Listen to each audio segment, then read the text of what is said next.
네, 여러분 안녕. 진짜 20대의 경제관념이 이 정도인지 몰랐어요. 오늘 기절초풍할 만한 사례 두 가지가 있거든요. 바로 살펴보겠습니다. 자, 최근 20대의 다중채무자랑 연체액이 점점 이렇게 늘어나고 있어요. 지금 사진을 보면 연체액이 2019년 말에 비해서 2021년 말에는 거의 110억 원 가량이 더 늘었고요. 연체율도 전체 연체율 가운데서 20대의 비율이 월등히 높습니다. 조사를 해보니까 이 개인회생을 신청한 20대들은 평균적으로 6,260만 원의 빚을 졌고요. 10명 중에 8명은 제2금융권 대출을 받았던 것으로 나타났다고 해요. 자, 아시다시피 제2금융권에서 대출을 받으면 금리도 더 비싸고요. 신용 등급에도 영향을 줘요. 예전에는 연체율이 높았던 연령대가 40대였거든요. 그런데 2019년쯤부터 20대의 대출 규모가 점점 늘어나더니 이 대출금을 제대로 갚지 못하고 연체율까지 함께 늘어나고 있는 상황이라고 합니다.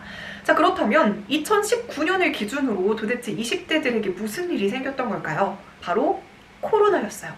이 시기에는 저금리로 유동성이 엄청나게 풀려 있었고요. 또 이 시기에 비트코인, 주식, 부동산 엄청 상승장이었잖아요. 각종 유튜브에서 비트코인, 주식, 부동산으로 돈 벌었다, 어린 나이에 경제적인 자유를 이뤘다 이렇게 하면서 돈과 투자에 대한 열풍이 급격하게 상승하기 시작했습니다. 사실 우리나라 집값이 너무나도 치솟다 보니까 아무리 직장 생활을 10년, 20년 열심히 한다 한들 집 한 채를 사는 게 너무너무 어렵잖아요. 그래서 어린 친구들 사이에서 이렇게 N포 세대라고 해서 결혼 포기, 연애 포기, 내 집 마련 포기, 인간관계 포기 이런 말들이 굉장히 많습니다. 이런 상황에서 주식시장, 코인시장의 상승기는 20대 친구들에게 진짜 인생의 역전의 기회로 느껴졌을 거예요. 그래서 20대 친구들이 과감하게 마이너스 통장을 뚫고 대출을 받고 카드론도 받고 막 영끌을 해가지고 투자를 하기 시작합니다. 그리고 저는 그 인터넷 은행도 20대 대출 급증에 한몫을 했다고 생각을 해요. 토스, 카카오뱅크, K뱅크 이런 인터넷 은행들의 최대 장점은 너무너무 간편하다는 거잖아요. 대출도 그냥 핸드폰 하나로 터치 몇 번만 누르면 대출을 받을 수 있기 때문에 이 대출에 대한 장벽도 굉장히 낮아져서 쉽게 대출을 받습니다. 자, 이렇게 대출을까지 받아가지고 투자를 했는데 수익을 냈으면 너무너무 좋겠지만 사실 부자가 된 사례는 별로 없어요. 투자에 대한 제대로 된 지식 없이 그냥 너도 나도 묻지마 투자 열풍에 탑승을 했기 때문에 이 멘탈 관리 제대로 안 되죠. 또 대응도 안 되죠. 유튜브에서 종목 추천 받아가지고 들어가고 그렇게 해서 설령 크게 수익을 벌었다고 한들 이 사람 욕심이라는 게 딱 거기서 끝나는 게 아니라 그냥 더 크게 한탕을 노리고 베팅을 하면서 벌었던 수익까지도 다 까먹습니다. 그러면서 이렇게 도박 같은 주식 중독이라고 하고요. 영끌에서 도시코인 가자 이런 말들도 정말 많았었죠. 특히 지금과 같이 러시아 우크라이나 전쟁, 연준의 긴축, 중국의 봉쇄, 루나코인 사태, 온갖 악재 때문에 주식이든 부동산이든 코인이든 하락하는 시장에서는 어떻게 대응을 할 수가 없습니다. 특히 지금 가장 크게 문제가 되는 것은 바로 금리 인상이죠. 그동안에는 기준금리가 낮았기 때문에 이자 부담이 크게 없었어요. 그런데 인플레이션이 너무 심각하니까 미국에서도 지금 기준금리의 속도를 내고 있고 지금 한국의 기준금리가 1.5인데 여기서 기준금리를 추가로 더 인상할 가능성이 높아지고 있습니다. 자, 그런데 기준금리가 높아지는 만큼 대출금리도 함께 이렇게 높아지죠. 그동안 20대 친구들은 시중은행에서도 대출을 받았지만 무리한 비투를 위해서 그 당시에도 고금리였던 카드론, 현금 서비스 등을 통해서 투자 자금을 마련했기 때문에 이렇게 20대들이 금리 상승기에 접어들면서 너무 높아진 이자를 부담하기 어려워졌습니다. 그래서 아까 표처럼 20대 연체율이 증가하고 있었던 거고요. 자, 그런데 많은 연령층 중에서 20대의 연체율이 특히 문제가 되는 것은 아무래도 20대는 사회초년생들이 많기 때문에 소득이 상대적으로 적습니다. 그래서 부실 리스크가 더 크고요. 신용불량자로 이어질 가능성이 월등히 높아요. 제가 진짜 깜짝 놀랄 만한 사례 2개가 있었는데 소개해드리도록 하겠습니다. 자, 먼저 첫 번째 사례는 중소기업에 다니는 27살 황소희 씨예요. 자, 황 씨는 최근 전셋집을 구하려고 대출을 알아보다가 본인의 신용 점수를 확인하고 정말 깜짝 놀랐다고 합니다. 나이스 점수는 789점, KCB는 617점까지 떨어졌는데요. 원래는 이 두 개의 신용 신용 등급이 900점대였는데 6개월 동안 장기 카드 대출을 쓰면서 이렇게 신용 점수가 확 떨어졌고요. 이 중에 70% 정도는 투자한 것을 철수하면 갚을 수는 있는데 당장 손해를 보고 있어서 뺄 수도 없는 상황이라고 합니다. 자, 요즘과 같은 고금리 시대에는요, 신용 점수가 떨어진 상태에서 전세자금 대출을 받으면 이자 부담이 더 늘어나게 되겠죠. 그렇다고 해서 지금 당장 살 곳이 필요하니 돈은 빌려야 하고, 그 다음에는 카드 대출 연체를 막는 게 관건인데 막막하다, 이렇게 걱정을 하고 있는 상황이래요. 이번에는 29살 서씨예요. 이 서씨가 투자를 하겠다면서 시중은행과 저축은행, 지방은행 이런 것들을 다 돌면서 총 6군데에서 이렇게 대출을 받았는데 총 금액이 7,689만 원입니다. 장난 아니죠? 각 은행별로 이자율이 최소 6.3에서 16.4%에 달하는 금리 조건으로 돈을 빌렸다고 해요. 자, 서씨의 월급이 280만 원이거든요. 280만 원이면은 그렇게 막 적은 금액은 아니라고 생각해요. 그런데 한 달 원리금 상환만 277만 원을 내야 된다고 합니다. 뭐 월급의 절반도 아니고 월급 전체를 빚 갚는 데 써야 되니까 이제는 이렇게 프리워크 아웃이라고 해가지고 채무를 조절해 줄 수 있는 제도가 있는지 찾아보고 있다고 합니다.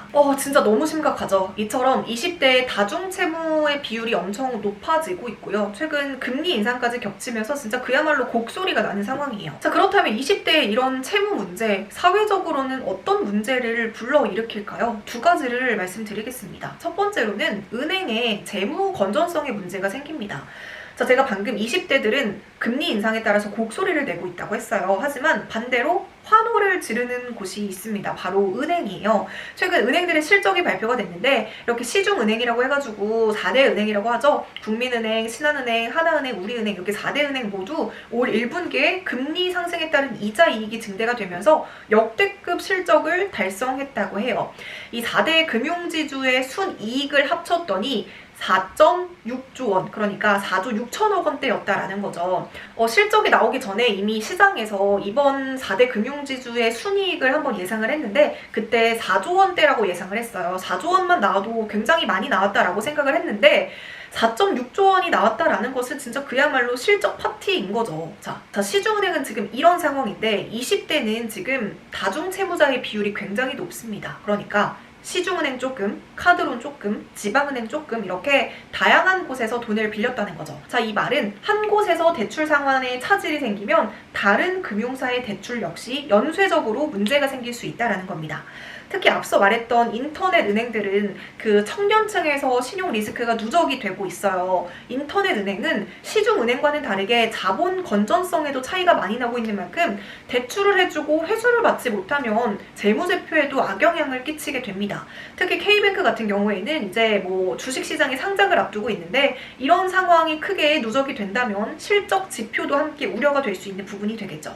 자, 그리고 두 번째로는 당연히 우리나라 경제 전반에도 악영향을 끼치게 됩니다.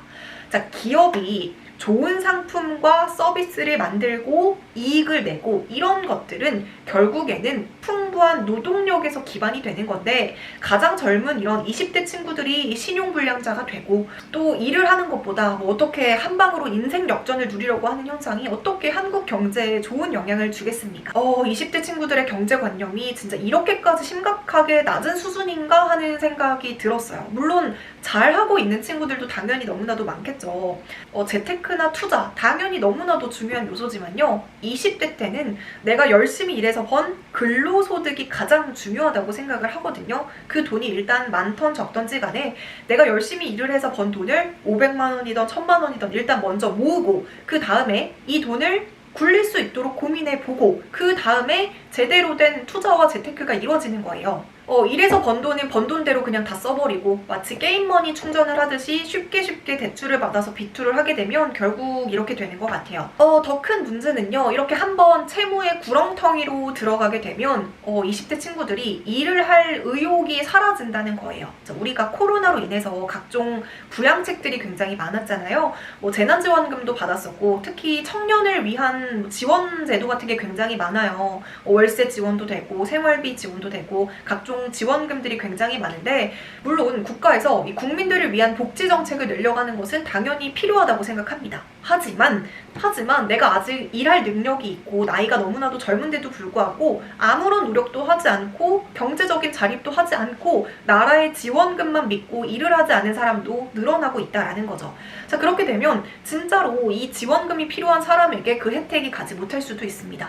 결국 20대의 이런 과도한 빚은 나라는 개인의 미래를 어둡게 할 뿐만이 아니라 이 경제 전반에 어둠이 스며들어 버릴 수 있습니다. 사실 돈이라는 것은 20대뿐만이 아니라 모든 사람들의 최고 관심사예요. 그래서 이 방법으로 투자를 했더니 큰 돈을 벌었다, 뭐 이 종목을 샀더니 10배가 됐다, 이런 자극적인 영상이나 기사들에 혹하는 것은 어쩌면 당연할 수 있다고 생각합니다. 하지만요, 제가 몇 달 전에 그 재테크 뭐 주식 경제신문 관련해가지고 이제 1대1 강의를 한 적이 있었는데요. 그때 이제 60대 분께 강의를 했었는데 그분이 저에게 해주셨던 말씀이 잊혀지지가 않아서 그 얘기를 여러분과 함께 공유를 해보려고 합니다.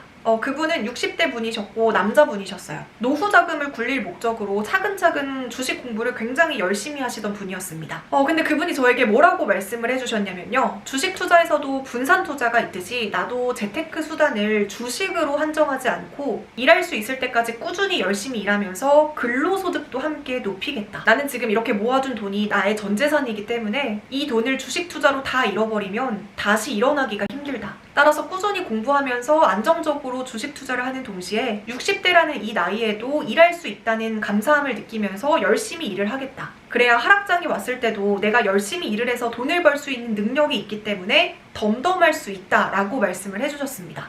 저는 그분이 해주셨던 말이 정말 잊혀지지가 않고 너무나도 귀감이 되었는데요. 마찬가지로 20대 친구들 역시 차근차근 주식에 대한 공부를 제대로 하면서 투자로 번 돈에 대한 기쁨도 느끼는 동시에 나라는 사람의 능력을 통해서 돈을 버는 기쁨도 꼭 느껴보시길 바라겠습니다. 네, 그럼 오늘 영상도 도움이 되셨다면 구독과 좋아요 버튼 꾹 눌러주시고 오늘 영상은 여기서 마무리할게요. 안녕!